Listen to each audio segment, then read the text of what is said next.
जय हिंद साथियों, जय Jagannath. Welcome to Odisha GK world. इस वीडियो में हमने डिस्कस करने वाला है जीके के टॉप एमसीक्यू, टॉप 10 एमसीक्यू हमने डिस्कस करने वाले हैं। जैसे कि पता ही होगा आपको, हमने आपको भी जो टेलीग्राम चैनल में आपको बताई दी इसके बारे में कि दोनों दिन की जो करंट अफेयर जो कि नहीं आ पाया, कोशिश करेंगे अगली वीडियो में पूरी डिटेल के साथ डिस्कस करने के लिए, क्योंकि जो कि माँ दुर्गा की दर्शन करने के लिए बाहर गई हुई थी, इसलिए हमने करंट अफेयर डिस्कस नहीं कर पाए। बट कोशिश करेंगे सभी को डिस्कस करने के लिए। जो देखते हैं आज की जो जीके रहे क्या रहे क्वेश्चन में। हालांकि हमने बहुत ही कम क्वेश्चन डिस्कस करते हैं, बट ये पूरी इंपॉर्टेंट क्वेश्चन और जो पूरी जितना भी इम्पोर्टेंट हो सकता है आपके कोई भी एग्जाम के लिए, वही क्वेश्चन को डिस्कस की जाती है। सो बिना देर के देखते हैं क्या क्वेश्चन रहे आज की इस जीके की। ये आपको आपके सामने फर्स्ट क्वेश्चन रहे नंबर 1 की jute is obtain from which part of the plant. Jute पता ही होगा आपको, ये जूट ऑब्टेन की जाती है स्टेम से। ऑप्शन बी इज तो राइट आंसर, स्टेम से ऑब्टेन की जाती है जूट, जो कि जूट से बैग एंड जो पैकेट, ये काफ़ी सारे वगैरह ये बनाया जाती है जूट। याद रखिए इंपॉर्टेंट रोड पे क्या रहे, jute is obtain from the stem and ribbon of the jute plant. ये जो कि ऑब्टेन की जाती है stem in the stem of the jute plant is the main source of the jute fibre. Ribbon और outer skin of the jute plant is also use to make jute fibre. ये use की जाती है jute fibre बनाने के लिए, बस यही याद रखिएगा। एंड इसमें जो कि extracted the jute fibre the stem are bundled together, stem को बंडल की जाती है। जैसे कि हमने जो कि फर्स्ट वाले जो स्क्रीन में आपको एक जो पिक रखा गया था, इसमें आपको देख सकते हो ये स्क्रीन में जो रहे। याद रखिए impressed in the slow running water, and इसमें जो कि वाटर भी भारी मात्रा में वाटर चाहिए in a process of called retaining. बस यही याद रखिए, ये स्टेम से ऑब्टेन की जाती है। ये क्या रहा है नंबर 2 क्वेश्चन में, which Indian state has maximum number of Ramsar site and how many. Important question है ऐसा, क्योंकि लगभग 18 होगा। ध्यान से सुनना, कौन से स्टेट में जो कि सबसे ज़्यादा रामसर साइट ये पाई जाती है। इंपॉर्टेंट क्वेश्चन में ये स्टार मार्क करके चलना। ये सही आंसर होगा तमिलनाडु। तमिलनाडु में आपको जो कि मैक्सिमम रामसर साइट मिलेगा। इंपॉर्टेंट क्वेश्चन है एंड नोट में क्या रहे, यही रहे। The surface area covered by Ramsar site, important है, ध्यान से सुनना। Surface area covered by Ramsar site around जो कि 1 लाख जो कि 13,32,746.4724 हेक्टर में ये फैला हुआ है। एंड तमिलनाडु, यही है क्वेश्चन का उद्देश्य, Tamil Nadu has the highest number of Ramsar site in India and with 18 Ramsar site. मैंने आपको बताया ना, जो कि टोटल 18 रामसर साइट रहे, यही है।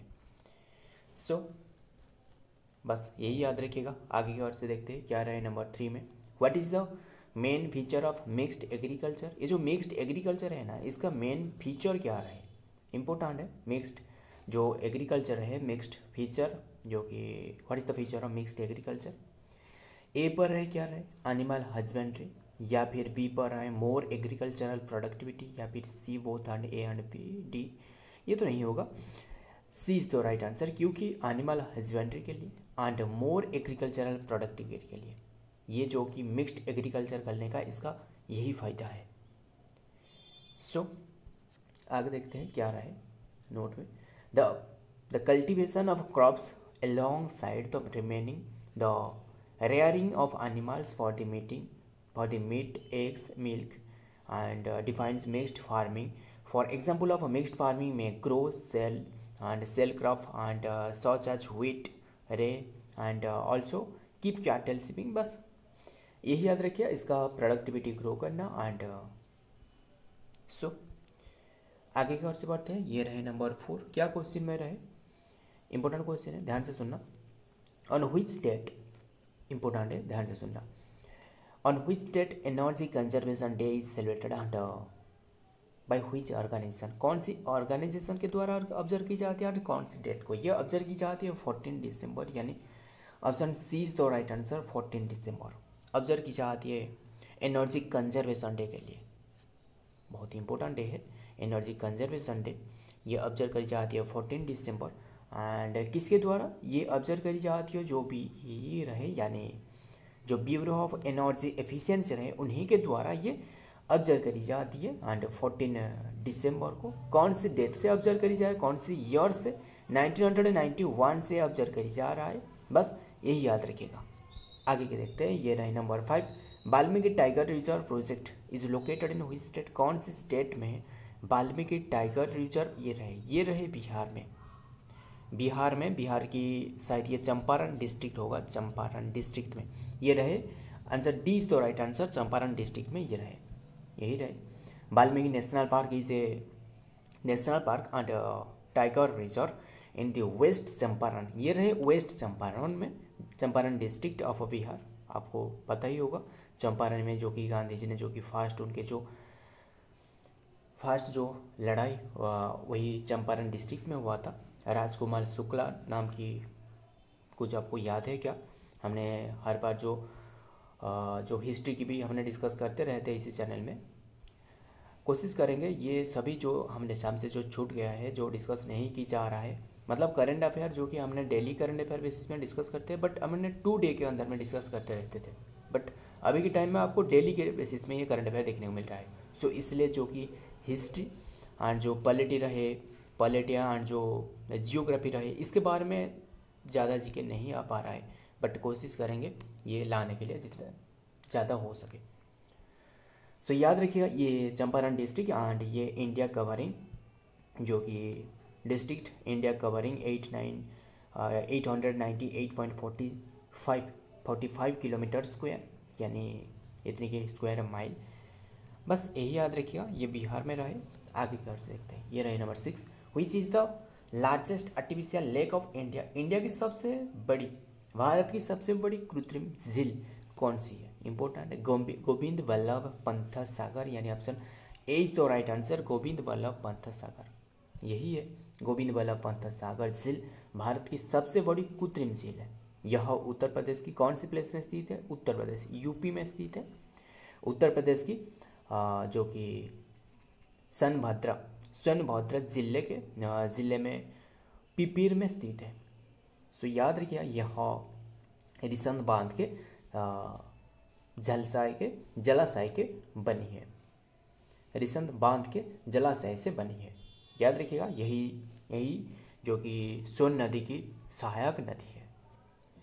सो इसका जलाशय क्षेत्र मध्य प्रदेश और उत्तर प्रदेश की सीमा पर बना रहा है, याद रखिए। ये यूपी में रहे। आगे की ओर से बढ़ते हैं, क्या रहे क्वेश्चन में number 7, what is the national aquatic animal, ये आपको पता ही होगा, गंगेटिक डॉल्फिन, बस ज़्यादा डिस्कस करने का जरूरत कोई नहीं। ये क्या रहे? गंगेटिक की जो कि Ganga river dolphin is also known as the susu, यही इंपॉर्टेंट है, इसे सुसु भी कहा जाता है। Is the national aquatic animal of India, ये इंडिया की नेशनल एक्वेटिक एनिमल है। It is one of the national symbols of India, ये एक इंडिया की नेशनल सिम्बॉल्स भी है। Gangetic dolphin are found in the river system of Ganga basin में पाई जाती है, ब्रह्मपुत्र में भी, मेघना and Karnaphuli Sangu in Nepal, India and Bangladesh में ये पाई जाती है, बस यही याद रखिएगा। 8 में क्या आ रहा है क्वेश्चन में? ये 16 नहीं होगा, ये नहीं। According to census, 2011 census, what is the male literacy rate of India, क्या होगा मेल लिटरेसी रेट? याद रखिए ये मेल लिटरेसी रेट आपको पूछे तो 82.14%, 14%, option B is the right answer, 82.14%, ये जो कि मेल लिटरेसी रेट है। ध्यान से सुना, वोमेन के पूछे तो इम्पोर्टेंट हो सकता है। ये 2021 की रिपोर्ट के मुताबिक ये बताया जा रहा है, the literacy rate of India is, and total overall आपको बता दूँ ये है 74.04%, ये मेल एंड फीमेल दोनों के बारे में बात की जा रहा है। बट आपको लिटरेसी रेट एमोंग मेल्स के आपको पूछे तो ये है, ये मेल की literacy rate, and among with female is इतनी की है फीमेल की। याद रखिए 82.14% ये मेल, 65.46% ये फीमेल की लिटरेसी रेट है, इम्पोर्टेंट है। आगे की ओर से बढ़ते हैं, एंड सबसे स्टेट के मामले में केरला केरल सबसे टॉप पर रहे। बस यही याद रखिएगा। आगे और बढ़ते हैं। ये रहे number 9, which is the most appropriate measure of countries economic growth. बहुत ही इंपॉर्टेंट क्वेश्चन है, ध्यान से सुनना। सबसे जो अप्रोप्रिएट मेजर जो की जाती है, जो कि इकोनॉमिक ग्रोथ कौन सी कंट्री की, एक कंट्री की, मतलब अब हमारा जो इंडिया वेर इसी भारत रहे, इंडिया की जो लिटरेसी जो कंट्री की जो इकोनॉमिक ग्रोथ, ये किसके ऊपर में डिपेंड रहे, नेशनल इनकम या फिर पर कैपिटा रियल इनकम। यही है अप्रोप्रिएट आंसर। यानी आपको शायद ऑल दी एबव देखे आपको शायद अंदाज लगा सकते हो कि यही आंसर होगा, बट नहीं है, ऐसा नहीं हो सकता है। कभी कभी ऑल ऑफ दिस आंसर जब क्वेश्चन में आएगा तो ये होने का चांसेस है, मतलब ज़्यादा चांसेस रहे, बट ऐसा नहीं है कि सभी क्वेश्चन में होगा, ऐसा नहीं है। सो ये बी सही होगा, पर कैपिटा रियल इनकम, यही सही आंसर है। याद रखिए, नोट में क्या रहे, the most appropriate measure of the countries economic growth is per capita income. Per capita income is the average income earned by person in the specified year. बस यही याद रखिएगा। आगे की ओर से पढ़ते हैं। क्या रहा है आगे क्वेश्चन में, नंबर 10, आज की लास्ट क्वेश्चन। हालांकि हमने बहुत ही कम क्वेश्चन डिस्कस करते हैं ना, बट इम्पोर्टेंट क्वेश्चन जो इम्पोर्टेंट हो सकता है वही इसके बारे में डिस्कस की जाती है। सो क्या रहे देखते हैं question. Which soil, important question है, which soil has the most abundance in Malwa plateau. मलबा प्लेट्यू में सबसे ज़्यादातर जो सॉइल कौन सी सॉइल रहे, अलुवियल सॉइल या फिर रेगुलर ब्लैक सॉइल या फिर ऑल ऑफ दिस नहीं है। पहले मैं आपको क्लियर कर दे रहा हूँ, ये ऑल ऑफ दिस नहीं है, regular soil and regular soil का और एक भी नाम है ब्लैक सॉइल। याद रखिए यही रहे ब्लैक सॉइल, यही सही आंसर है। याद रखिए मालवा प्लेटू में ज़्यादातर सॉइल यही सॉइल पाई जाती है। बस इंपॉर्टेंट क्वेश्चन ये एक रहे, नोट भी रहे। It is the basalt lava, is the basalt lava plateau and has a spread of black soil, highest peak cigar peak। सो याद रखिएगा ये इंपॉर्टेंट क्वेश्चन है। सो फ्रेंड आज की ये रहे इंपॉर्टेंट क्वेश्चन। अगर वीडियो पसंद आए तो वीडियो को लाइक कर लेना एंड दोस्त याद शेयर करना भी मत भूलिएगा। एंड सो मिलता हूँ और एक वीडियो में और एक इम्पोर्टेंट एमसीक्यू के साथ। एंड जो करंट अफेयर हमसे छूट गया है, कोशिश करेंगे इसे सभी को हमने डिस्कस करने के लिए। एंड मिलता हूँ और एक वीडियो में और एक इम्पोर्टेंट एमसीक्यू के साथ। तब तक के लिए जय हिंद, जय जगन्नाथ।